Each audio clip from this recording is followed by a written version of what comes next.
Te dijeron que la felicidad se persigue, pero ¿y si esa idea es la trampa perfecta? Schopenhauer, el gran maestro del pesimismo, no viene a quitarte esperanza, viene a quitarte engaños. Y cuando se caen los engaños, algo raro ocurre.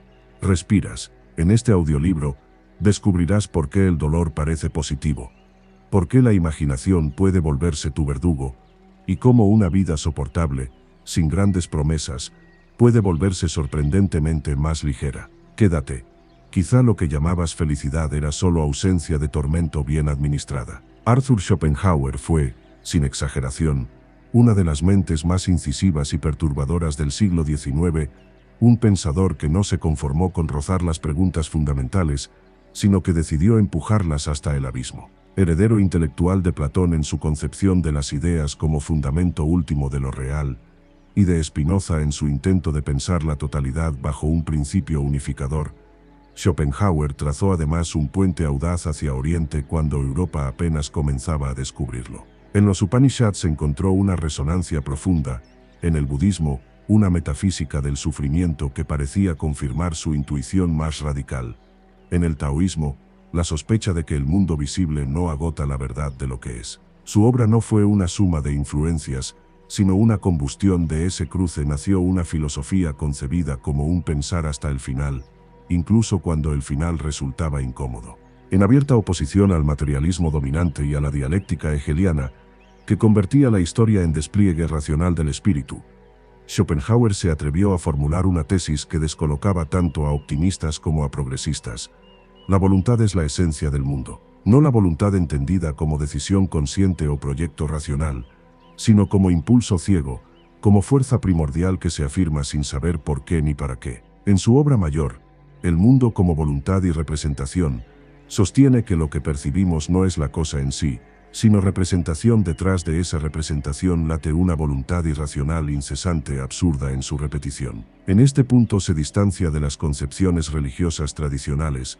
No hay aquí una voluntad divina sabia y providente, sino una energía cósmica que se expresa en el hambre, en el deseo sexual, en la lucha por la supervivencia, en la ambición y en el sufrimiento. El mundo no es un escenario ordenado por la razón, sino una tensión perpetua. Su idealismo metafísico, al situar la voluntad como principio originario, excluye el determinismo mecanicista que pretende explicarlo todo mediante leyes físicas y sociales, y al hacerlo, pone en cuestión la idea de que la ciencia, por sí sola, pueda agotar el sentido de lo real. Sin embargo, esta crítica al determinismo no desemboca en un optimismo voluntarista. Al contrario, al negar un progreso histórico necesario, Schopenhauer dinamita la fe moderna en la marcha ascendente de la humanidad. No hay garantía de mejora, no hay destino luminoso aguardando al final de la historia. Esta negación del progreso, unida a su pesimismo radical, fue acogida con entusiasmo por corrientes reaccionarias que encontraron en él una coartada filosófica contra los ideales emancipadores. Pero reducirlo a eso sería injusto. Su pensamiento es más incómodo que cualquier etiqueta. En el terreno estético, su postura resulta igualmente provocadora.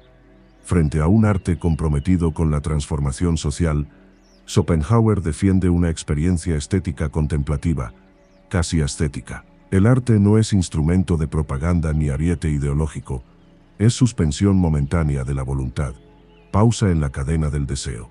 Cuando contemplamos una obra con auténtica atención, una sinfonía de Beethoven, un paisaje de Caspar David Friedrich, una tragedia griega, dejamos de ser individuos urgidos por carencias y nos convertimos en puro sujeto del conocer. Esa experiencia, aunque efímera, ofrece un anticipo de liberación. No es desprecio del hombre, como a veces se le atribuye, sino diagnóstico severo de su condición. La culminación de su sistema es la proclamación del ideal místico del nirvana, tomado del budismo pero reinterpretado en clave filosófica, la negación de la voluntad de vivir. No se trata de una invitación al aniquilamiento físico, sino de una transformación interior radical, una cesación del querer que extinga la fuente del sufrimiento. Aquí su pesimismo alcanza su punto más alto, y paradójicamente, su promesa más audaz. Si el deseo es la raíz del dolor, la serenidad nace de su silenciamiento. Y sin embargo, en medio de este edificio sombrío, encontramos una obra que parece un destello inesperado. El arte de ser feliz. excluida a menudo de su legado más sistemático, casi como una pieza menor. Esta colección de máximas revela algo decisivo. No es que Schopenhauer traicione su pesimismo, lo vuelve práctico. Desde la convicción de que la felicidad perfecta es imposible, nos propone una tarea más humilde, y por ello, más realista: reducir el sufrimiento, administrar el deseo, ejercitar el ingenio y la prudencia. No promete júbilo perpetuo, sino un presente soportable. Y en un mundo laboral donde la apatía, la desilusión y la ansiedad parecen moneda corriente, esa propuesta adquiere una vigencia sorprendente. La compatibilidad entre un pesimismo metafísico y una ética de la lucidez práctica es una de sus aportaciones más fecundas. La sabiduría de la vida, entendida como doctrina, podría llamarse eudemonología, ciencia de la felicidad posible. Pero Schopenhauer la sitúa deliberadamente entre dos extremos que considera impracticables para el hombre común. De un lado, el estoicismo radical, con su camino de renuncia y austeridad, exige una fortaleza casi sobrehumana. El ser humano corriente está demasiado atravesado por voluntad, trabajo, sensualidad y aspiraciones como para abrazar sin más la indiferencia ante el placer y el dolor. Del otro lado, el maquiavelismo, buscar la propia felicidad a costa de la ajena, presupone una inteligencia fría y estratégica que tampoco puede darse por sentada. Entre la renuncia total y el cálculo despiadado, Schopenhauer propone una vía intermedia: vivir lo más felizmente posible sin grandes renuncias heroicas ni instrumentalizar a los demás como meros medios. Pero advierte desde el inicio una verdad incómoda: una felicidad positiva y perfecta es imposible. Lo máximo a lo que podemos aspirar es a un estado comparativamente menos doloroso. Esta afirmación, lejos de desalentar, tiene una fuerza liberadora. Si comprendemos que la vida no está diseñada para ofrecernos dicha continua, dejamos de exigirle lo que no puede dar y empezamos a valorar lo que sí concede: momentos de tranquilidad, instantes de salud, claridad de juicio, ausencia de tormento. Epicuro ya distinguía entre bienes naturales y necesarios, naturales no necesarios, y aquellos que ni son naturales ni necesarios. Aristóteles advertía que el prudente no aspira al placer, sino a la ausencia de dolor. Schopenhauer retoma estas intuiciones y las somete a su propio filtro. Para él, la felicidad posible descansa ante todo en el temperamento, un ánimo alegre, una disposición que amortigue el sufrimiento y amplifique la alegría. A ello se suma la salud del cuerpo, casi condición inevitable de un ánimo equilibrado. Después, la tranquilidad del espíritu, la cordura, esa sobriedad interior que Sófocles insinuaba cuando decía que la vida más grata es la inconsciencia, no como estupidez, sino como ausencia de tormento reflexivo. Y finalmente, los bienes externos, cuya importancia es reducida frente a los bienes internos. Aquí la inversión de prioridades es clara: lo que somos pesa más que lo que tenemos. Antes de dividir sus reglas en aquellas dirigidas a nosotros mismos y aquellas orientadas a nuestra relación con los demás, Schopenhauer ensaya una primera máxima que tiene la fuerza de una confesión colectiva.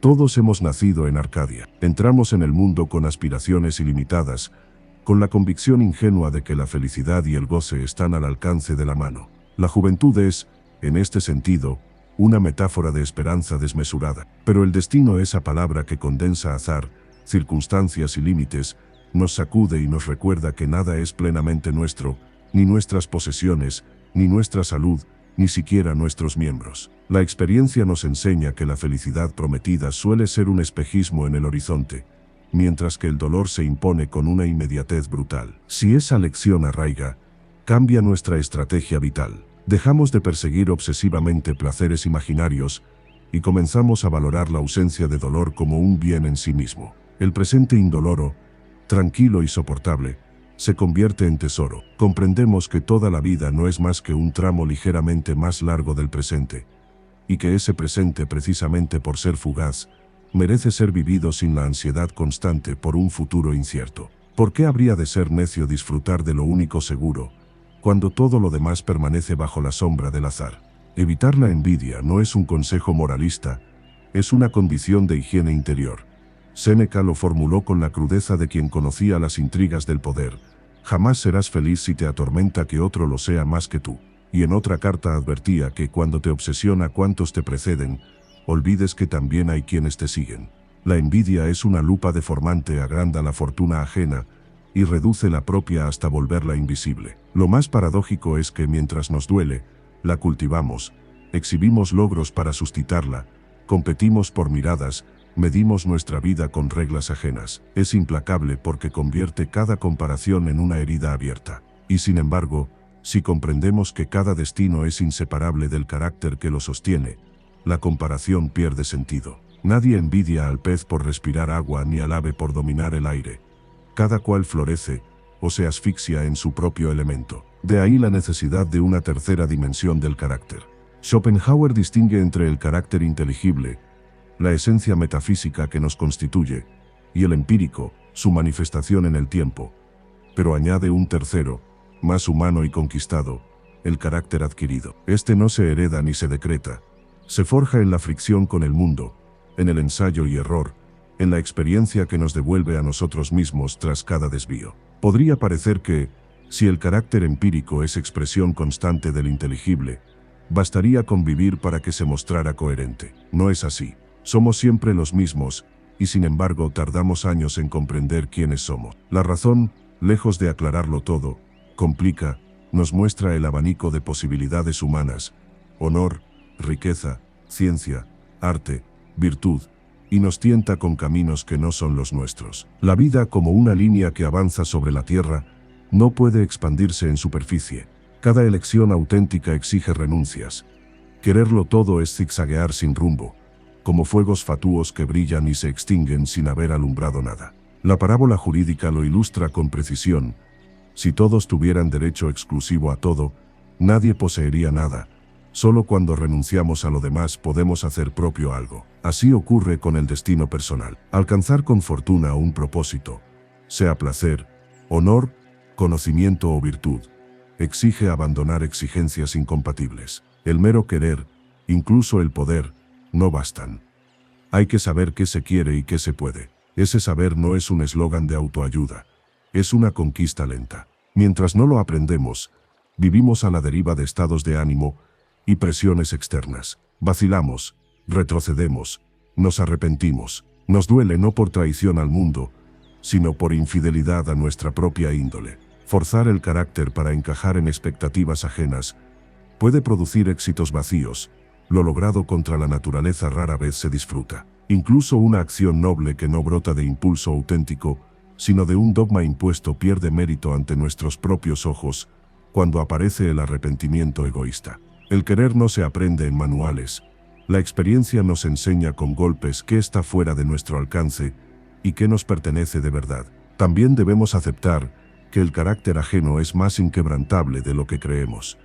Antes de comprobarlo, confiamos puerilmente en que argumentos, ruegos o generosidad transformarán al otro. La realidad nos desengaña, y del mismo modo, aprendemos sobre nosotros qué metas nos expanden y cuáles nos consumen. Cuando finalmente sabemos lo que queremos y lo que podemos, hemos adquirido carácter.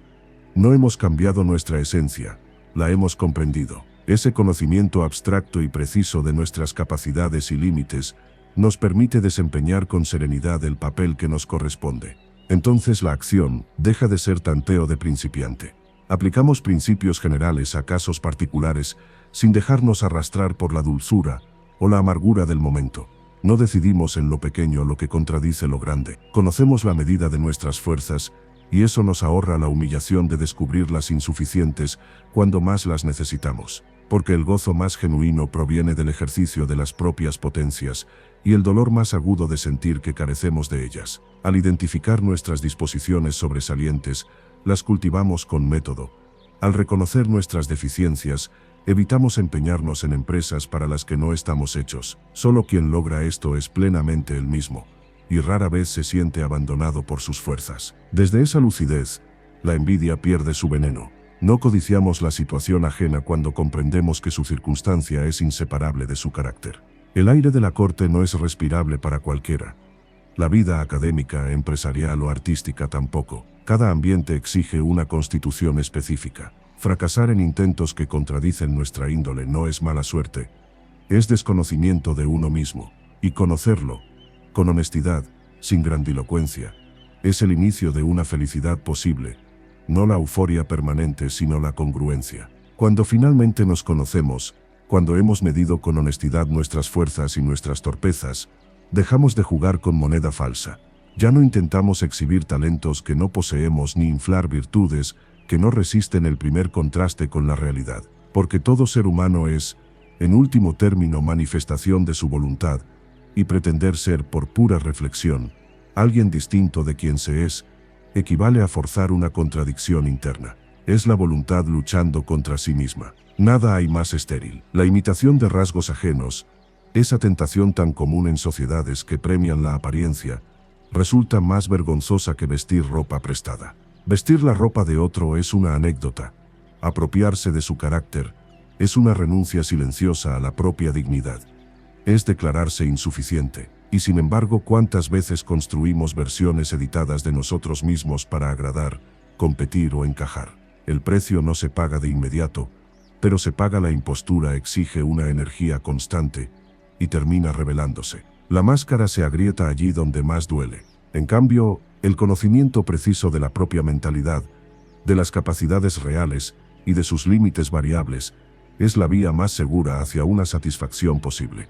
No una euforia, sino una reconciliación. Porque tanto en las circunstancias interiores como en las exteriores, no hay consuelo más eficaz que la certeza de la necesidad. Lo que nos atormenta no es tanto el mal en sí, sino la idea persistente de que pudo haberse evitado. Esa sombra del si hubiera es más corrosiva que el hecho mismo. Cuando contemplamos lo sucedido bajo la perspectiva de la necesidad, como resultado inevitable del cruce entre nuestro carácter y las circunstancias, el dolor pierde parte de su veneno. La experiencia humana está llena de ejemplos. El rencor se mantiene vivo mientras creemos que aún podemos influir en los demás, impresionarles con nuestra indignación o doblegar el curso de los hechos. Pero tanto niños como adultos se serenan en el instante en que comprenden que no hay remedio. Homero describe guerreros dominando con fuerza el resentimiento que arde en su pecho. La imagen es poderosa porque señala un momento de lucidez. La aceptación no es debilidad, es comprensión de límites. Somos como elefantes capturados que se resisten con furia, hasta que perciben la inutilidad de la lucha. Entonces, con una dignidad inesperada, ofrecen la nuca al yugo. No es resignación servil, es adaptación a lo inevitable. El relato bíblico del rey David ilustra la misma lógica. Mientras su hijo vivía, imploraba y se desesperaba. Una vez muerto, cesó el lamento. La realidad, cuando se vuelve irrevocable, transforma el ánimo. De ahí que muchos soporten con sorprendente indiferencia males persistentes, pobreza, deformidad, posición social modesta, un entorno poco amable, no porque carezcan de sensibilidad, sino porque han comprendido que nada en su estructura interior o exterior permite modificarlo. La herida cicatriza cuando cesa la esperanza de cambiar lo inmutable. Los más afortunados, que nunca han debido aceptar tales límites, no alcanzan a entender cómo se soporta. Nada nos reconcilia tanto con la necesidad como su conocimiento exacto. Cuando reconocemos de una vez por todas nuestras deficiencias y nuestras fortalezas, y ajustamos nuestras metas a ellas, evitamos el sufrimiento más amargo, el descontento con nosotros mismos. Este nace del desconocimiento de la propia individualidad, de la falsa presunción, de la arrogancia que nos hace aspirar a papeles ajenos. Ovidio lo expresó con una imagen liberadora. Quien rompe las ligaduras que le oprimen el pecho deja de sufrir de una vez. No porque el mundo cambie, sino porque cesa la lucha interna. Así se cierra la reflexión sobre el carácter adquirido. No es el núcleo de la ética en sentido estricto, pero sí una pieza esencial para la vida en sociedad. La voluntad, en todas sus manifestaciones, está sometida a la necesidad, y sin embargo en sí misma, puede pensarse como libre. Esa paradoja, necesidad en el fenómeno, libertad en la esencia, atraviesa toda la antropología schopenhaueriana. Vivimos condicionados, pero podemos comprender esos condicionamientos, y en esa comprensión hay una forma de soberanía. A partir de aquí, la mirada se desplaza hacia otra fuente constante de desdicha, la relación entre nuestras pretensiones y nuestras posesiones. Es un terreno delicado, porque toca la fibra más sensible del deseo humano. Aquello que jamás se nos ocurrió pretender no nos hace falta. Vivimos perfectamente sin ello.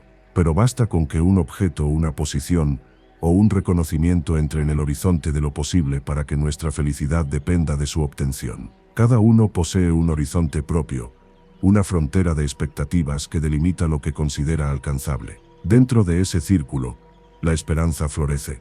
Cuando se frustra, nace la infelicidad. Lo que queda fuera de nuestra vista no nos afecta. Por eso el pobre no se inquieta por las fortunas que nunca imaginó poseer, mientras el rico puede sentirse miserable por un título que no obtiene o un honor que le es negado. La riqueza se parece al agua del mar, cuanto más se bebe, más sed produce. Lo mismo sucede con la fama, ese eco que nunca satisface del todo. Tras la pérdida de bienes o de estatus, una vez superado el primer impacto, el ánimo tiende a estabilizarse. ¿Por qué? Porque al reducirse el factor de las posesiones, reducimos también, aunque duela, el factor de las pretensiones. Esa operación es lo verdaderamente doloroso, no la carencia, sino la contracción del horizonte. Pero cuando termina, el sufrimiento disminuye, la herida, otra vez cicatriza. En sentido inverso, la buena fortuna expande nuestras pretensiones. El compresor se eleva, el círculo se ensancha. Esa expansión genera alegría, pero también es transitoria. Nos acostumbramos pronto a la nueva medida, y volvemos a sentirla como normal. Homero lo insinuó en la Odisea al recordar que el talante de los humanos cambia con la suerte que el día les trae. La fuente permanente de nuestro descontento reside en ese intento incesante de elevar el nivel de las pretensiones, mientras el otro factor, nuestras posesiones reales, nuestras capacidades efectivas, permanece inmóvil o crece a un ritmo distinto. La quinta regla nos obliga a internarnos en una hipótesis tan incómoda como fascinante. ¿Y si cada individuo llevara inscrita una medida natural e intransferible de dolor, una especie de capacidad fija que no puede quedar vacía ni desbordarse, aunque cambien las formas del sufrimiento? No sería el mundo exterior quien dictara en última instancia nuestra cuota de desdicha o bienestar, sino una disposición interna, un tono fundamental, que la experiencia modula pero no altera en su esencia. Algo semejante a lo que llamamos temperamento, ese grado en que la mente es más liviana o más grave, como insinuaba Platón cuando distinguía las naturalezas más propensas a la serenidad de aquellas inclinadas a la turbación. Esta idea, lejos de ser mera especulación, encuentra apoyo en la experiencia cotidiana. Cuando un gran dolor nos golpea, los pequeños se vuelven imperceptibles, desaparecen como estrellas ante el sol del mediodía. Y sin embargo, cuando no hay desgracias mayores, una mínima contrariedad basta para alterar el ánimo. Parece como si la capacidad de sufrimiento necesitara llenarse, y si no lo hace con grandes males, lo hiciera con menudencias. Lo mismo sucede con la alegría. Un acontecimiento largamente esperado nos conmueve con intensidad, pero tras el primer impacto el estado general del ánimo regresa a una línea sorprendentemente parecida a la anterior. El júbilo extremo, como el dolor agudo, no dura. Ambos se alimentan de una anticipación, no son tanto la vivencia del presente como el préstamo que el presente hace al futuro. Celebramos o lamentamos, no solo lo que ocurre, sino lo que creemos que ocurrirá a partir de ello. También la observación social refuerza esta hipótesis. El ánimo alegre o sombrío no parece depender de manera decisiva de la riqueza, la posición o el entorno. Entre los pobres hay rostros luminosos, y entre los ricos, miradas ensombrecidas. Los motivos que conducen al suicidio son tan diversos que ningún infortunio puede señalarse como causa universal. Hay desgracias enormes que no llevan a todos al límite y pequeñas heridas que han precipitado decisiones extremas. Esto sugiere que la magnitud del dolor no está determinada únicamente por el acontecimiento, sino por la estructura interior que lo recibe. A menudo creemos que nuestro sufrimiento proviene de una causa externa concreta. Pensamos que, si desapareciera, alcanzaríamos por fin la tranquilidad. Pero según esta perspectiva, ese motivo actúa como un punto de concentración, un foco que aglutina en sí una multitud de tensiones dispersas. Si no existiera ese gran problema, el malestar se repartiría en 1000 pequeñas molestias apenas perceptibles. Cuando una preocupación dominante desaparece, otra ocupa su lugar con sorprendente rapidez. La materia ya estaba allí, latente, esperando espacio en la conciencia. Así, una inquietud relativamente menor puede inflarse hasta ocupar el trono de la preocupación principal del día, igualando en intensidad a la anterior, no porque el mundo haya empeorado, sino porque nuestra capacidad de padecer exige contenido. Hay además una correlación inquietante. La alegría desmesurada y el dolor intenso suelen habitar en la misma persona. Ambos requieren una gran vivacidad del espíritu, una sensibilidad capaz de proyectarse hacia el futuro con fuerza imaginativa. No son fruto del puro presente, sino de la expectativa. Y como el dolor es consustancial a la vida, Schopenhauer lo consideraba inseparable de la voluntad misma, y su grado está anclado en la naturaleza del sujeto.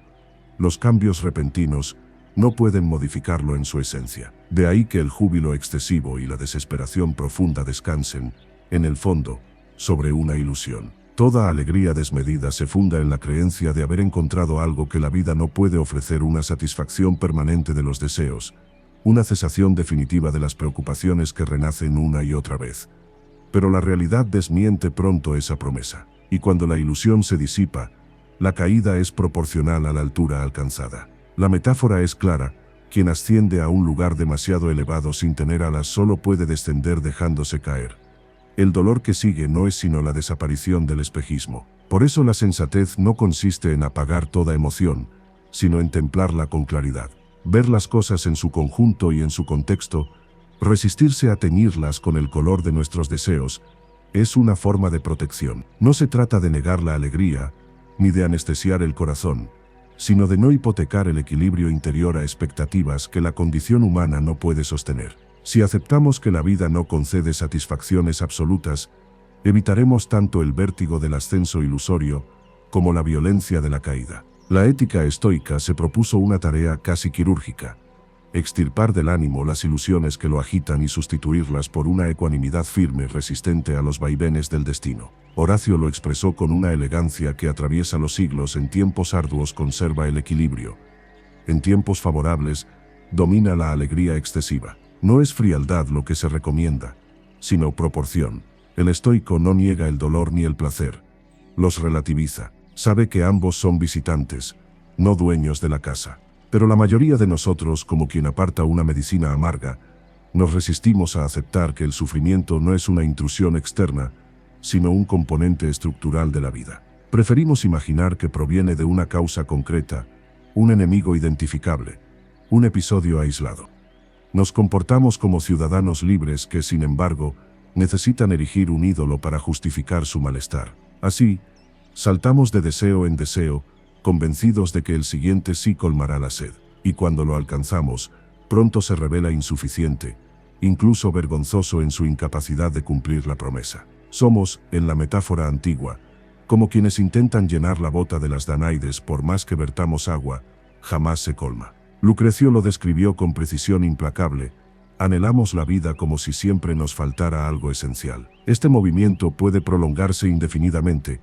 Un deseo sustituye a otro en una cadena sin término, o en casos más raros, y que exigen cierto temple interior, detenerse ante un deseo que no puede satisfacerse, pero tampoco abandonarse. Entonces ocurre algo peculiar: ese deseo se convierte en punto fijo, en acusación constante contra el destino. En lugar de admitir que el sufrimiento es inseparable de la existencia, lo atribuimos a una circunstancia concreta, que se alza como responsable. Surge así un estado de ánimo melancólico, más digno que la carrera vulgar tras ilusiones siempre nuevas. Es la carga de un dolor único, sostenido, que vuelve insignificantes las pequeñas alegrías y molestias. No es felicidad, pero tampoco es dispersión. De esta comprensión brotan reglas prácticas que buscan moderar la oscilación del ánimo. Vivir no como queremos, sino como podemos aceptar el margen real de acción, esa franja estrecha entre lo deseado y lo posible. Reflexionar con detenimiento antes de emprender algo, pero una vez hecho, cerrar el cajón del pensamiento y no torturarse con escenarios alternativos. La anticipación prudente es sabiduría, la rumiación posterior, desgaste inútil. Si el resultado es adverso, recordemos que el azar y el error son componentes inevitables del tejido del mundo. No todo fracaso es culpa. A veces es simplemente condición humana. Limitar el propio ámbito de acción es otra forma de protección. Cuanto más se expande el radio de nuestras ambiciones, más flancos abrimos al infortunio. La moderación no es mezquindad, es estrategia de conservación. Aristóteles lo formuló con sobriedad: el prudente no aspira al placer, sino a la ausencia de dolor. No porque el placer sea indigno, sino porque es inestable.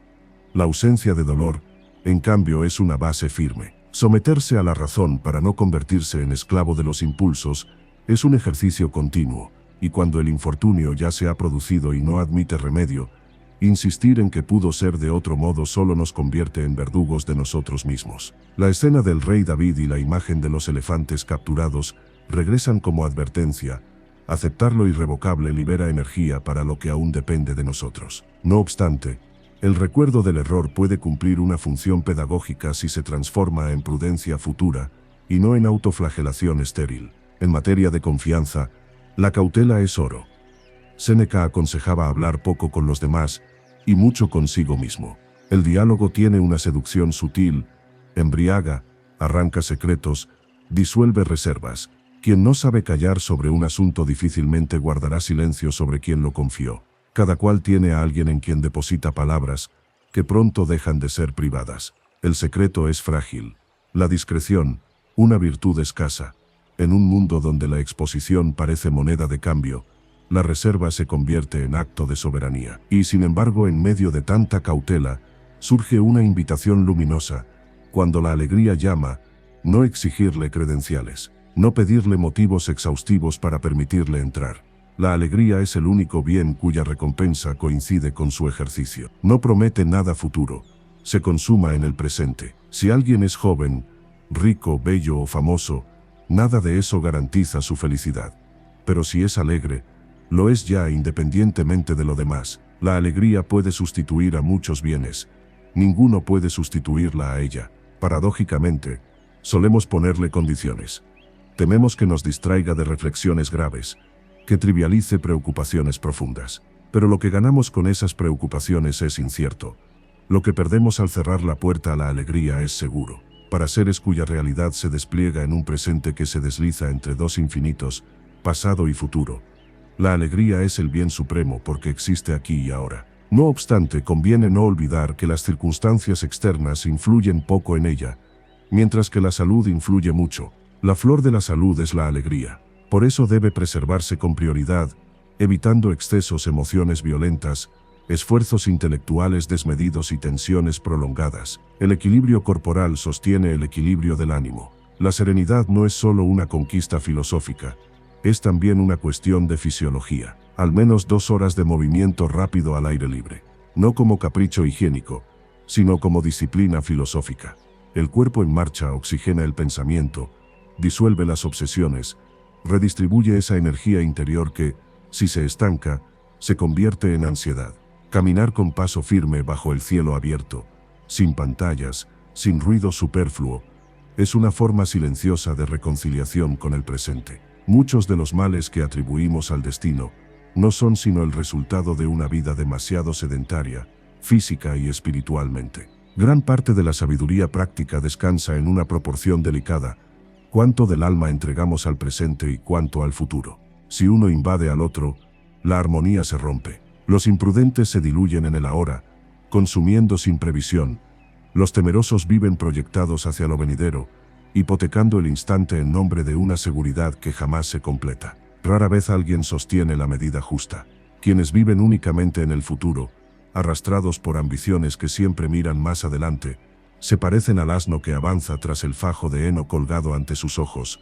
Caminan sin cesar, pero nunca llegan. Su vida es un interminable mientras tanto que se prolonga hasta la muerte.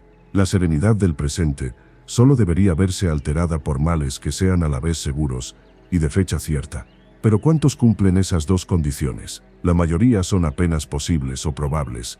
Otros son seguros como la muerte, pero inciertos en su momento. Si concedemos a esas sombras el poder de ocupar nuestra conciencia, no quedará espacio para la calma.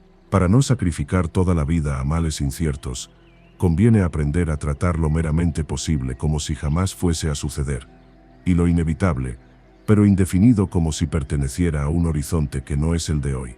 No se trata de negación, sino de economía espiritual. Quien se mantiene sereno ante los accidentes de la vida demuestra que comprende algo esencial.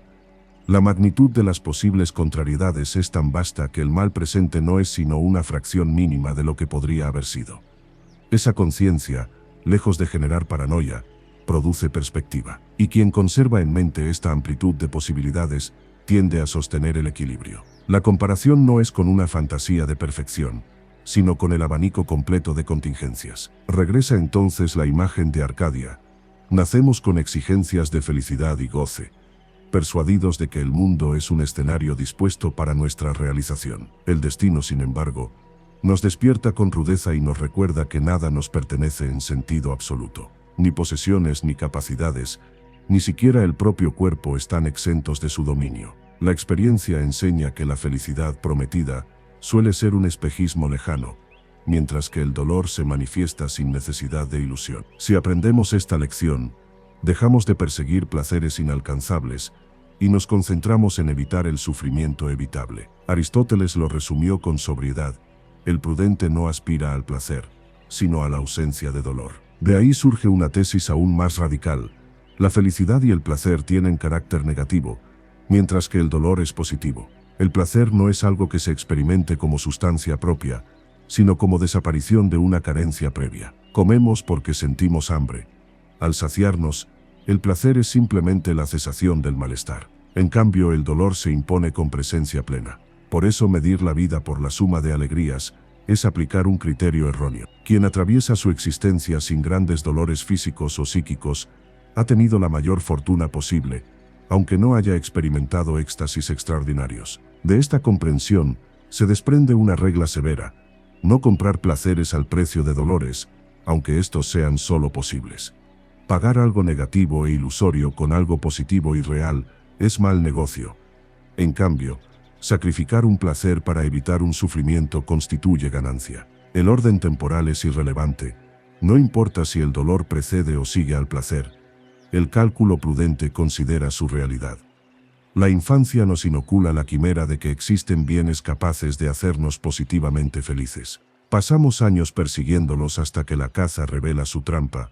Tras el brillo, aguardan enfermedad, preocupación, pérdida. Si desde temprano aceptáramos que los bienes positivos son frágiles y los dolores muy reales, orientaríamos nuestra energía hacia la prevención más que hacia la conquista. No hay que tomar rosas porque las espinas pueden pinchar. Podría parecer exagerado. Sin embargo, los cínicos llevaron esta lógica al extremo, rechazando deliberadamente los placeres por considerarlos puertas abiertas al sufrimiento. Convencidos de la negatividad del placer y la positividad del dolor, prefirieron blindarse. Puede discutirse su radicalidad, pero no su coherencia. La vida humana presenta dos caras: la subjetiva e interior, donde se experimentan bienestar y malestar, alegría y dolor. En este ámbito, la meta realista es reducir al mínimo la cantidad de sufrimiento. Aquí todos somos parecidos, las diferencias se miden en grados, no en abismos. La otra cara es objetiva y exterior, la manera en que desempeñamos nuestro papel, donde emergen la virtud, el heroísmo, las obras del espíritu. Es el lado activo. Aquí sí existen diferencias notables entre las personas. Mientras en el ámbito interior solo cabe más o menos dolor, en el exterior caben alturas diversas. Paradójicamente, solemos obsesionarnos con el primer lado, con sentirnos bien, y descuidamos el segundo, donde se juega la grandeza. Los griegos llamaron arete a esa excelencia visible en la acción, a lo bello y digno. Incluso quien ocupa el primer lugar en ese ámbito objetivo, no escapa a la ley del sufrimiento interior. Para él tampoco existe una felicidad positiva permanente. Y quizá por eso una corona de laurel, símbolo de triunfo, puede ser también señal de carga. Donde se ve gloria, a menudo hay disciplina, renuncia, noches de incertidumbre. Torcuato Tasso lo insinuaba: laurel y sufrimiento no están tan lejos. Regla número 18. Poner riendas a la fantasía. Pocas facultades humanas son tan poderosas y al mismo tiempo tan traicioneras. La imaginación es capaz de elevarnos por encima de la grisura cotidiana, pero también de convertir una sombra en abismo. Cuando nos dedicamos a pintar en ella posibles futuros felices, con todos sus detalles y consecuencias, no hacemos sino tensar la cuerda que nos ata al presente. Construimos castillos en el aire, torres luminosas de éxito, amor o reconocimiento, y después pagamos el alquiler con decepción. La realidad, que nunca está obligada a cumplir nuestros bocetos, se vuelve entonces insoportable por contraste. Sin embargo, las fantasías negras pueden resultar aún más dañinas. Baltasar Gracián advirtió que la imaginación puede convertirse en nuestro verdugo doméstico. Si tomáramos un tema remoto y deliberadamente ficticio, un infortunio lejano, improbable, su efecto sería casi inocuo al despertar. Sabríamos que fue invención, y en el mejor de los casos, quedaría como advertencia preventiva. Pero rara vez nuestra fantasía opera así. Se entretiene poco en desgracias abstractas y lejanas. En cambio, cuando una amenaza real asoma en el horizonte, la magnifica, la acerca, la dramatiza hasta volverla desproporcionada. La convierte en escena vívida, casi presente. A diferencia del sueño alegre, que la realidad corrige apenas abrimos los ojos, la fantasía oscura no se disuelve tan fácilmente. Carecemos de un parámetro claro para medir la probabilidad de aquello que tememos. Sabemos que es posible, y esa posibilidad basta para volverla verosímil en nuestra mente, de modo que el temor se instala con fuerza. Sufrimos por anticipado, muchas veces con mayor intensidad que la que exigiría el hecho mismo si llegara a producirse. Así la imaginación, desatada, nos hace padecer dos veces en la ficción y en la eventual realidad. Por eso los asuntos que afectan a nuestro bienestar y malestar deben ser tratados con la facultad de juicio, con conceptos abstractos, con reflexión sobria y fría. No se trata de amputar la imaginación, sino de impedir que gobierne donde no sabe juzgar. Ella solo ofrece imágenes, no calcula probabilidades, no pondera consecuencias con mesura, emociona el ánimo, lo excita o lo hunde, pero no lo orienta. Domarla es un acto de prudencia. Regla número 19. No entregarse a grandes júbilos ni a grandes lamentos. Todo en la vida es variable.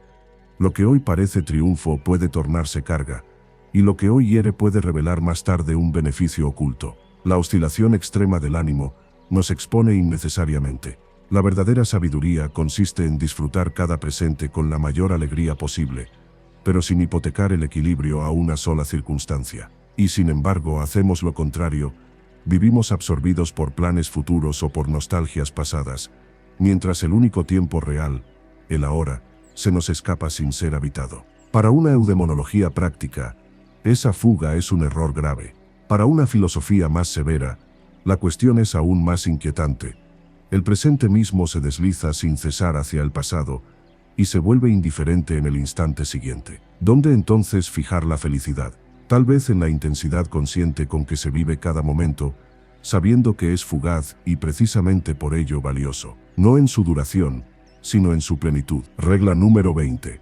No mostrar ira u odio en palabras ni en el rostro. Es inútil, porque rara vez produce el efecto deseado. Peligroso porque expone nuestra vulnerabilidad. Imprudente porque ofrece armas al adversario.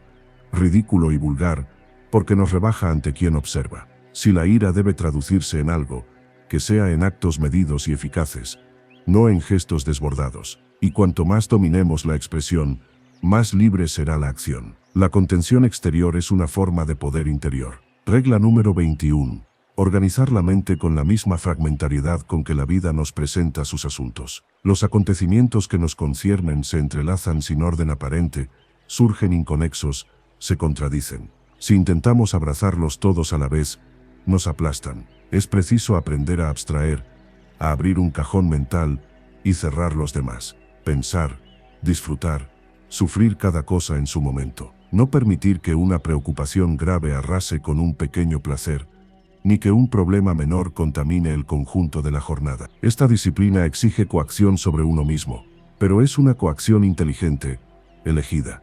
Como un pequeño segmento trazado cerca del centro de un círculo equivale a uno mucho mayor en la periferia, una leve autoimposición en el punto adecuado puede ahorrarnos enormes presiones externas. Nada nos sustrae mejor de la coacción del mundo que la que ejercemos voluntariamente sobre nosotros. Séneca lo formuló con precisión: sométete a la razón si quieres someterlo todo. La autodisciplina es más suave que la imposición ajena, y además permanece bajo nuestro control. Podemos aflojarla cuando sea necesario.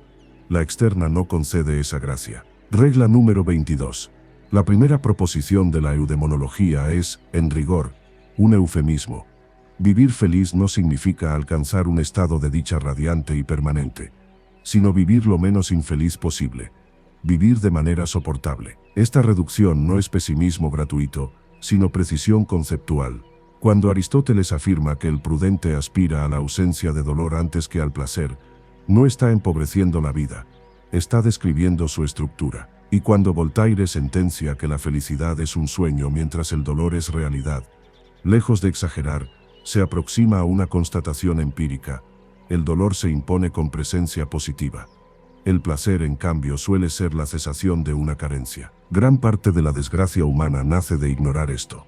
El optimismo ingenuo, alimentado por novelas, poemas y el brillo superficial con que el mundo se exhibe, persuade al joven de que la existencia es una morada diseñada para el disfrute. Cree que la felicidad positiva es un objeto real que espera ser conquistado, y que solo los torpes fracasan en su búsqueda. Desde ese momento, su vida se convierte en una cacería. Pero es la caza de un venado inexistente, y como en toda persecución imprudente, el riesgo es real. En su empeño por alcanzar placeres supuestamente definitivos, se expone a dolores bien concretos. La desgracia no es ilusión, es consecuencia. La sabiduría práctica propone un giro radical, asumir que el placer es negativo y el dolor positivo, y organizar la vida en consecuencia. No orientarla hacia la adquisición de una quimera, sino hacia la prevención del sufrimiento. Este cambio de perspectiva no elimina el dolor, porque no puede, pero reduce su frecuencia y su intensidad. El necio, diría Goethe por boca de un personaje, corre tras los placeres y termina engañado. Quien renuncia a algunos placeres innecesarios no pierde nada sustancial, pues no eran más que espejismos. Lamentarse por placeres no disfrutados es tan absurdo como llorar por un tesoro imaginario. Regla número 23. La vida se parece al juego de dados. Si la tirada no es la que necesitamos, el arte debe corregir lo que el azar ha dispuesto, o como en el ajedrez. Elaboramos un plan que pronto queda condicionado por los movimientos del adversario. En la vida ese adversario es el destino. Las modificaciones que introduce pueden ser tan profundas que el plan inicial apenas se reconoce, y sin embargo la partida continúa. No controlamos las piezas del otro ni las circunstancias que irrumpen, pero sí nuestra capacidad de adaptación. La sabiduría no consiste en imponer un diseño rígido al mundo, sino en maniobrar con inteligencia dentro de sus límites. Regla número 24. Las edades de la vida revelan una paradoja. La primera mitad, con todas sus ventajas de energía y posibilidad, suele ser más desgraciada porque está dominada por la persecución de la felicidad.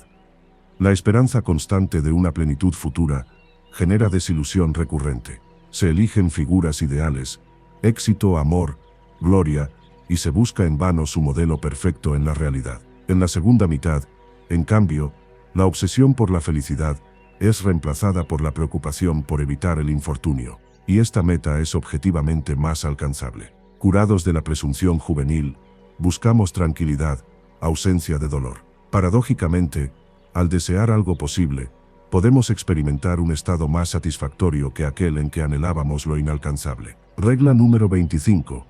Aprender a mirar lo que poseemos como si ya lo hubiéramos perdido, no desde la angustia, sino desde la conciencia del valor. Salud, amigos, pareja, hijos, reputación, casi siempre reconocemos su importancia cuando nos faltan. Si logramos anticipar esa perspectiva, obtenemos un doble beneficio. Primero, la posesión se vuelve fuente inmediata de gratitud y alegría. Segundo, la cuidamos con mayor diligencia. No ponemos a prueba innecesariamente la fidelidad, no exponemos la amistad a tensiones evitables, no descuidamos la salud por imprudencia. Mientras solemos imaginar cómo sería tener lo que no tenemos, deberíamos imaginar cómo sería perder lo que ya es nuestro. Este simple desplazamiento mental puede transformar la relación con la vida. Regla número 26. Poner límites a los deseos, frenar las apetencias, moderar la ira. Tener siempre presente que el ser humano solo puede alcanzar una fracción mínima de lo deseable, y que muchos males son inevitables. Esta conciencia no conduce a la pasividad, sino a la proporción. Incluso en la cúspide de la riqueza y del poder, quien no ha disciplinado el deseo se sentirá miserable. Antes de emprender una obra, consultar a los sabios. Antes de lanzarse a una ambición, preguntarse si conduce a la serenidad o a la inquietud perpetua. Que el deseo insaciable no atormente, que el miedo y la esperanza ante cosas triviales no descompongan el ánimo. Regla número 27. Mirar más a menudo hacia abajo que hacia arriba. La comparación es inevitable en la condición humana, pero su dirección no es indiferente. Cuando fijamos la vista en quienes parecen estar mejor que nosotros, el descontento se inflama. Cuando la dirigimos hacia quienes soportan cargas mayores, surge una forma sobria de gratitud.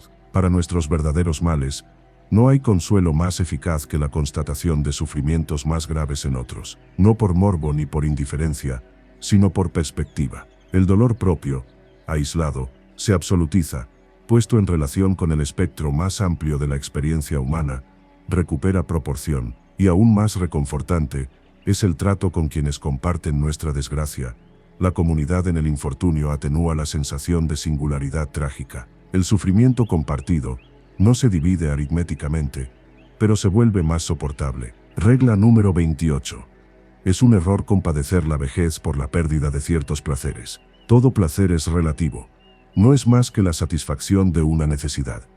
Cuando la necesidad se extingue, la ausencia del placer correspondiente no constituye privación real. No lamentamos no poder seguir comiendo después de estar saciados, ni no poder continuar durmiendo tras haber descansado. Platón consideraba la vejez feliz en la medida en que se aquietan ciertas apetencias que antes dominaban el ánimo. Con la disminución del deseo carnal, se gana tranquilidad. La comodidad y la seguridad pasan a ocupar el primer plano. El dinero se valora como sustituto de fuerzas físicas menguantes. Los placeres de la mesa reemplazan a los del amor.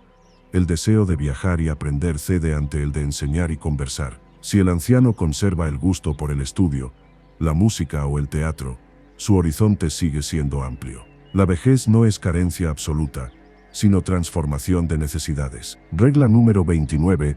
Distinguir los deseos según su naturaleza. Diógenes Laercio, al recoger la tradición epicúrea, señalaba que algunos deseos son naturales y necesarios. Otros, naturales pero no necesarios, y otros ni naturales ni necesarios, nacidos de la vana opinión. La riqueza conforme a la naturaleza tiene límites, y es fácil de alcanzar. La que responde a la ambición vacía, se extiende hasta el infinito. Aquí se revela una trampa esencial. Quien no distingue entre lo necesario y lo superfluo convierte su vida en carrera interminable. La moderación no empobrece, delimita. Regla número 30. La actividad es indispensable para la felicidad humana. El ser humano necesita poner en juego sus fuerzas y percibir el efecto de su acción. No basta con poseer capacidades, es preciso ejercitarlas. Por eso los largos viajes de recreo, sin propósito, pueden resultar paradójicamente tediosos. Luchar contra obstáculos, ya sean materiales o espirituales, es uno de los placeres más completos de la existencia. La superación de una dificultad, el progreso en el estudio, la culminación de una tarea, ahí se experimenta una satisfacción profunda. Cuando faltan obstáculos reales, la naturaleza humana los inventa. Surgen conflictos, intrigas, incluso maldades. Es una energía que exige cauce. Mejor dirigirla hacia metas dignas que dejarla desbordarse en desórdenes. Regla número 31. En las ambiciones, guiarse por conceptos y no por imágenes. La fantasía fija metas en forma de escenas seductoras, un hogar ideal, una vida campestre idílica, la figura de la amada perfecta. Estas imágenes, repetidas y pulidas por la imaginación, adquieren fuerza inmediata sobre la voluntad, pero cuando se alcanzan, se desvanecen o se revelan insuficientes. El concepto abstracto, aunque menos brillante, es más fiable, define lo esencial, no el detalle engañoso. Las imágenes son necesarias como ilustración, pero no deben gobernar. De lo contrario, la vida se convierte en persecución de fantasmas. Regla número 32. La salud constituye 9/10 de nuestra felicidad. No es una exageración retórica, sino constatación empírica. De la salud depende el buen humor, y este colorea todo lo demás. Las mismas circunstancias externas se soportan mejor cuando el cuerpo está en equilibrio. Se vuelven pesadas cuando el organismo está enfermo. No son las cosas en sí las que determinan nuestra dicha o desgracia, sino la manera en que las experimentamos. Además, la salud puede sustituir a muchos bienes externos. Ninguno de ellos puede sustituirla. Sin salud, la fortuna es casi inútil. Con ella incluso una vida modesta puede ser rica en satisfacciones. Por eso es insensato sacrificar la salud en aras de adquisiciones, fama, erudición o placeres fugaces. Nada justifica ponerla en riesgo deliberadamente. La prioridad es clara. Todo lo demás debe subordinarse a su conservación. De ahí la importancia de evitar excesos, de equilibrar esfuerzo y descanso, de cultivar el movimiento, el aire libre, la moderación. La pregunta habitual por el estado de salud no es trivialidad social. Reconoce implícitamente su valor supremo. Regla número 33. Debemos aprender a dominar la fuerza desproporcionada de lo intuitivo y presente frente a lo pensado y sabido. No porque aquello sea más importante en contenido, sino porque su forma, su inmediatez, su carácter visible y tangible, irrumpe en el ánimo con violencia. Una tentación que ya hemos rechazado racionalmente vuelve a excitarnos apenas reaparece ante nuestros ojos. Un juicio incompetente nos hiere aunque sepamos que carece de valor. Una ofensa nos inflama aun siendo conscientes de su mezquindad. La mera apariencia de un peligro pesa más que 10 argumentos sólidos en contra de su existencia. Lo inmediato tiene la ventaja de la presencia. La razón necesita tiempo y calma. Por eso las impresiones gobiernan con tanta facilidad. Cuando no podemos neutralizarlas mediante pensamientos claros y firmes, conviene oponerles otras impresiones contrarias. La herida de una crítica puede atenuarse con el trato de quienes nos estiman. El temor ante una amenaza puede disminuir al observar hechos concretos que la contradicen. Lo visible se combate con lo visible, porque lo existente, aquello que se puede abarcar con la mirada, actúa con toda su fuerza, mientras que las razones exigen elaboración interior. Quien sostiene una convicción contraria a la mayoría, sabe lo difícil que es mantenerse firme cuando todos a su alrededor actúan según otra creencia. Incluso convencidos de estar en lo cierto, la presión de lo inmediato nos conmueve. Es como el rey fugitivo que viaja de incógnito necesita, casi en secreto, algún gesto de reconocimiento para no dudar de su propia identidad. Así, el conocimiento intuitivo, que constantemente nos asalta y da a lo insignificante una importancia exagerada, perturba el sistema coherente de nuestros pensamientos. La tarea es clara: fortalecer el contrapeso de la razón sin negar la vivacidad de la intuición. Regla número 34. Al revisar el curso de nuestra vida, es fácil excedernos en reproches. Vemos oportunidades perdidas, errores cometidos, giros desafortunados, pero la vida no es producto exclusivo de nuestras decisiones. Es el resultado de dos series que se entrecruzan, la de los acontecimientos y la de nuestras elecciones. En ambas, nuestro horizonte es limitado. No podemos prever con claridad ni las consecuencias lejanas de nuestros actos, ni los acontecimientos que el destino pondrá en nuestro camino. Solo conocemos el instante actual. Así, mientras la meta permanece distante, avanzamos por aproximaciones, guiados por conjeturas. Decidimos según las circunstancias presentes, esperando acertar lo suficiente como para acercarnos al objetivo principal. Si imaginamos las circunstancias como una fuerza y nuestros propósitos como otra, el rumbo de nuestra vida es la diagonal que resulta de su interacción. No es línea recta, sino trayectoria resultante. Esta imagen alivia la severidad del juicio retrospectivo. No fuimos arquitectos omniscientes, sino navegantes en mar cambiante. Regla número 35.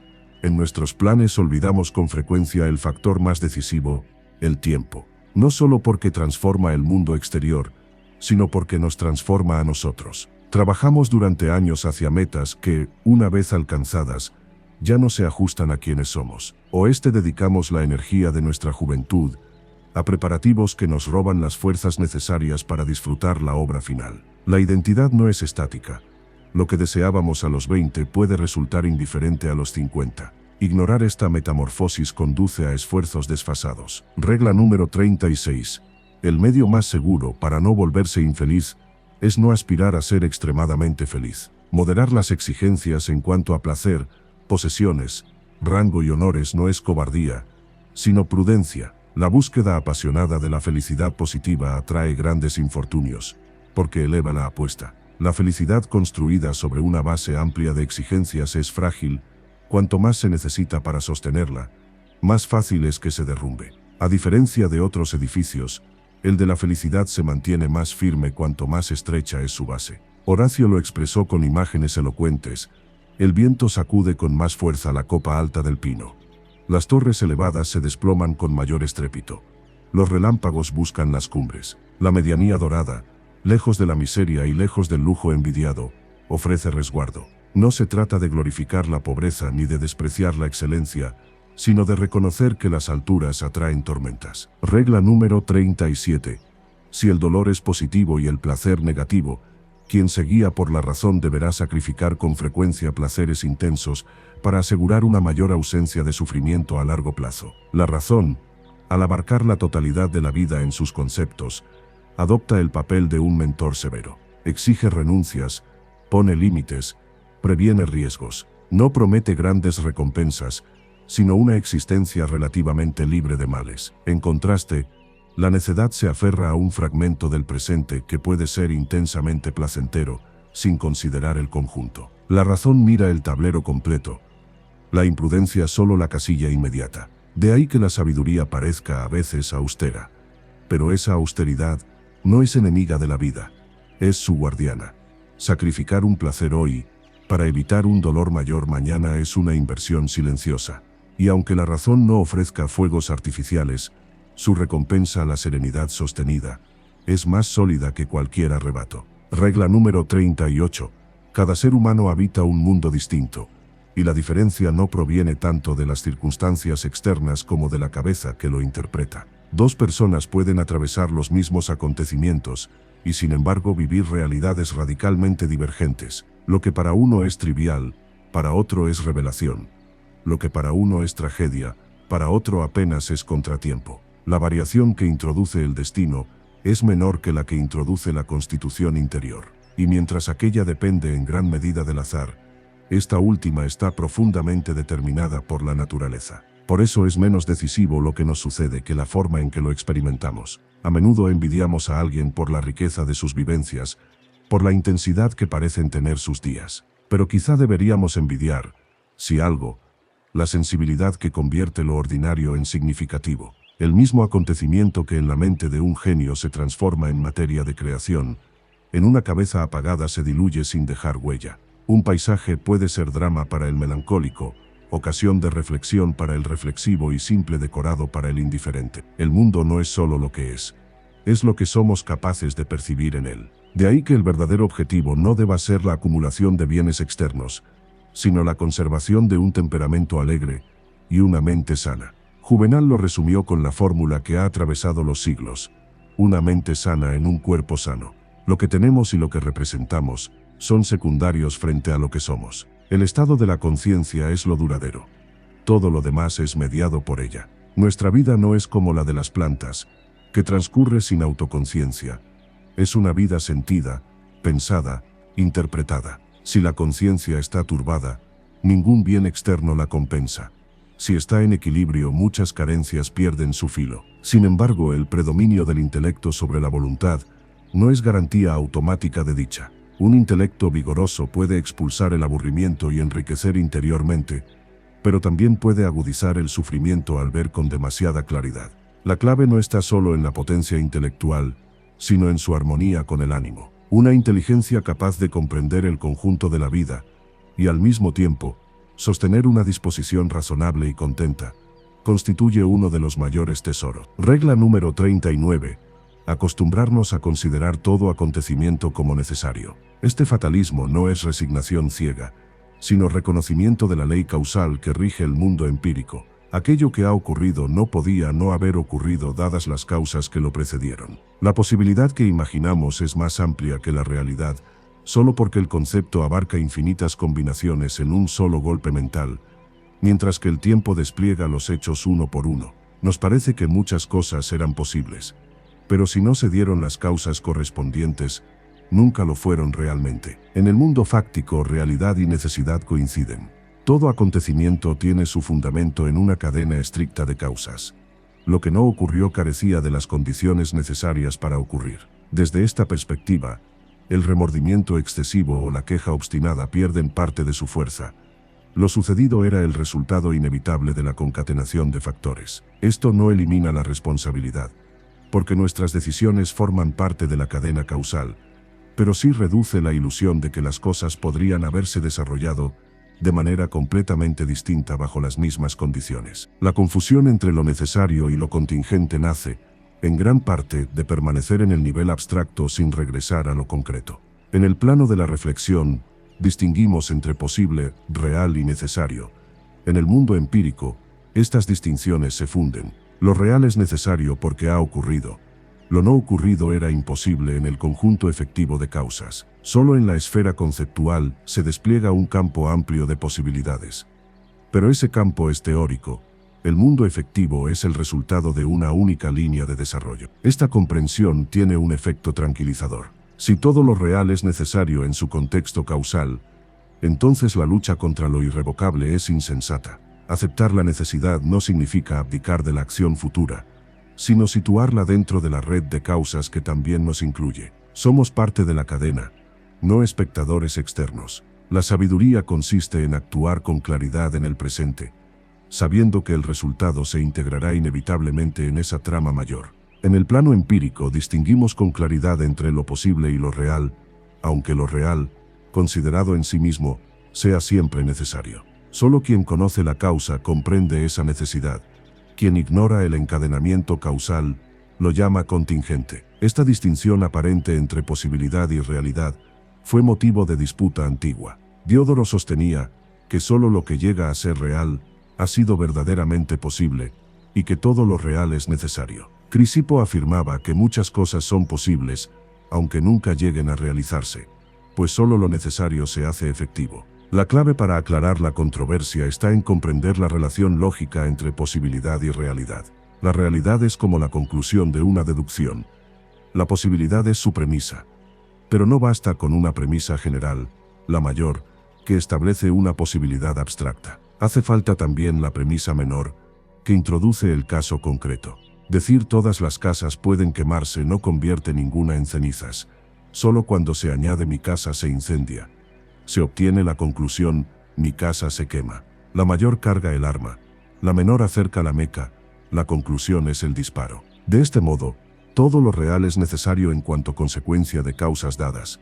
Ser necesario significa ser efecto de un fundamento suficiente. La distinción entre posible, real y necesario surge de la limitación de nuestro entendimiento y de la forma del tiempo que media entre premisa y conclusión. Nos parece que el campo de la posibilidad es más amplio, porque el concepto abarca infinitas combinaciones, pero en la realidad solo se actualiza una línea de desarrollo. La contingencia no es más que el nombre que damos a nuestra ignorancia de las causas convergentes. Así como el horizonte óptico nos hace creer que el cielo toca la tierra, la limitación de nuestro conocimiento nos hace ver contingencia donde solo hay necesidad encadenada. Regla número 40.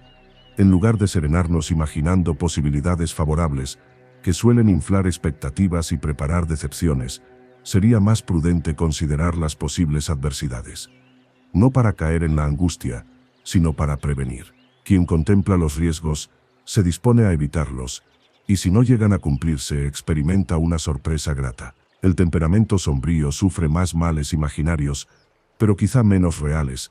El optimista y reflexivo, al teñirlo todo de colores alegres, se expone a mayores desengaños. La anticipación prudente es distinta de la fantasía desbocada.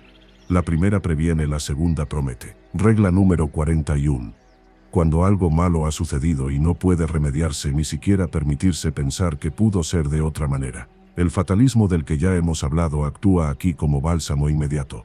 Revolver mentalmente las alternativas imposibles solo añade un sufrimiento inútil. Sin embargo, esta actitud debe aplicarse con mesura. Aceptar lo irrevocable no implica renunciar a aprender de ello. La serenidad directa no debe anular la reflexión que previene errores futuros. Regla número 42.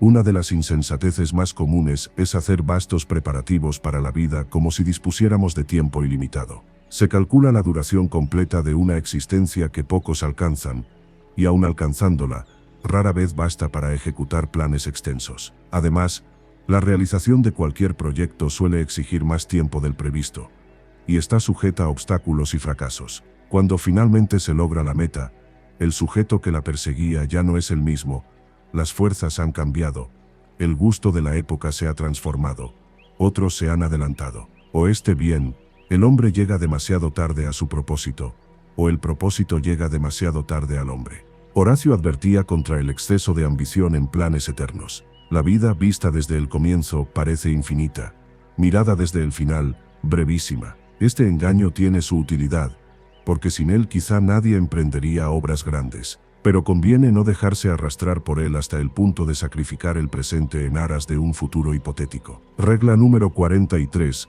Quien ha sido ricamente dotado por la naturaleza no necesita gran cosa del exterior, salvo libertad y ocio para desplegar su riqueza interior. Si obtiene ese espacio, es en el fondo el más feliz. Nada nos es tan próximo como el yo. Todo lo demás es no yo. Nuestro bienestar y malestar se alojan en la conciencia, no en los objetos externos. Aunque el concepto metafísico de yo sea complejo, para la sabiduría práctica basta con reconocer que la calidad de nuestra vida depende ante todo del estado interior. La eudemonología no promete alterar la estructura necesaria del mundo, ni suprimir el dolor inherente a la existencia. Ofrece algo más sobrio y más alcanzable: claridad sobre la relación entre posibilidad y realidad, moderación en las expectativas, aceptación de la necesidad, prudencia ante el futuro, proporción en los planes y cultivo del mundo interior. Vivir lo menos infeliz posible, habitar el presente con serenidad y no confundir espejismos con bienes reales. He ahí la arquitectura completa de esta sabiduría. Regla número 44. La verdad capital de la eudemonología es que importa infinitamente más lo que uno es que lo que uno tiene o representa. La mayor fortuna es la personalidad, dice Goethe en el Diván de Oriente y Occidente. En realidad, con todo y en todo, disfrutamos únicamente de nosotros mismos. Si el yo no vale gran cosa, todos los placeres externos se asemejan a vinos exquisitos vertidos en una boca que conserva un regusto amargo. No es el objeto lo que determina la experiencia, sino la constitución interior que lo recibe. Los dos grandes enemigos de la felicidad humana son el dolor y el aburrimiento. La naturaleza, en su economía severa, ha dispuesto defensas distintas contra cada uno. Contra el dolor, más frecuente en su forma espiritual que física, nos ha dado la capacidad de alegría. Contra el aburrimiento, el espíritu. Pero estas defensas no siempre coexisten en armonía. A menudo, cuanto mejor armado está alguien contra uno de estos males, más vulnerable es ante el otro. El genio, decía Aristóteles según recoge Cicerón, es vecino de la melancolía. La profundidad intelectual expulsa el tedio, pero puede intensificar el sufrimiento. En cambio, los temperamentos ligeros, que apenas se abisman en reflexiones hondas, soportan mejor ciertas heridas, pero se sienten perdidos en la soledad sin estímulos. Ninguna vida queda libre de dolor, ni de aburrimiento. La cuestión es cuál de los dos pesa más, y si nuestra naturaleza está mejor equipada para resistirlo. Es casi una gracia del destino, que el individuo esté más expuesto al mal para el que posee mejor defensa. Mucho dolor allí donde hay abundante capacidad de alegría que lo compense. Mucho ocio allí donde hay riqueza espiritual para llenarlo. Lo contrario es devastador: un espíritu profundo que siente el dolor multiplicado o un ánimo liviano sin recursos interiores condenado a la soledad. Regla número 45. El buen o mal genio depende de cómo se responde a las alternativas favorables y desfavorables. El malhumorado no se alegra verdaderamente cuando las cosas salen bien, pero se enfurece cuando salen mal. El de buen genio celebra lo favorable y acepta lo adverso sin resentimiento excesivo. La sensibilidad varía enormemente entre individuos. Lo que a uno le parece tragedia, a otro le resulta casi cómico. Shakespeare retrató esta diversidad con finura. Algunos sonríen como si todo fuera música. Otros, aun comprendiendo la broma, no logran relajar el gesto. La diferencia se explica en parte por la tensión del sistema nervioso y el estado corporal. Una gran sensibilidad ante impresiones desagradables suele acompañarse de menor receptividad ante las agradables, y viceversa. En los grados extremos, esta disposición puede adquirir carácter patológico. Hay estados de ánimo tan cargados de dificultad interior que el menor contratiempo desencadena desesperación profunda. Otros, por el contrario, poseen una simplicidad que los preserva incluso ante infortunios considerables. En el caso del suicidio, por ejemplo, la magnitud del motivo y la susceptibilidad subjetiva se combinan en proporciones variables. No existe desgracia tan pequeña que no pueda convertirse en detonante si la disposición interior es extrema, ni tan grande que obligue a todos por igual. La transmisión hereditaria de ciertas disposiciones muestra que la parte subjetiva pesa enormemente. El sufrimiento espiritual puede anestesiar incluso el dolor físico. La constitución interior condiciona la reacción ante los hechos. Así, nuevamente, la personalidad se revela como núcleo decisivo. Regla número 46. Aristóteles consideraba la vida filosófica la más feliz, no porque esté libre de dolor, sino porque proporciona un contenido interno capaz de sostener el ánimo más allá de las fluctuaciones externas. Quien encuentra en la contemplación y en el pensamiento una fuente de sentido, posee un recurso que no depende enteramente del azar. Regla número 47. Entre lo que uno tiene, los amigos ocupan lugar especial. Pero esta posesión es singular, exige reciprocidad. Tener amigos implica ser también propiedad afectiva de ellos. La amistad verdadera, como el amor auténtico, no es acumulación unilateral, sino intercambio de lealtad y presencia. Aristóteles dedicó páginas memorables a este vínculo, considerándolo uno de los mayores bienes de la vida. Sin embargo, incluso aquí se confirma la regla general: la capacidad de amistad depende de lo que uno es, no solo de las oportunidades que se presentan. Regla número 48. La felicidad pertenece a quienes se bastan a sí mismos. Encontrarla dentro es arduo, buscarla fuera es imposible. Esta sentencia resume el recorrido completo. La autosuficiencia no significa aislamiento, sino posesión de un centro interior firme. Todo lo exterior es no yo.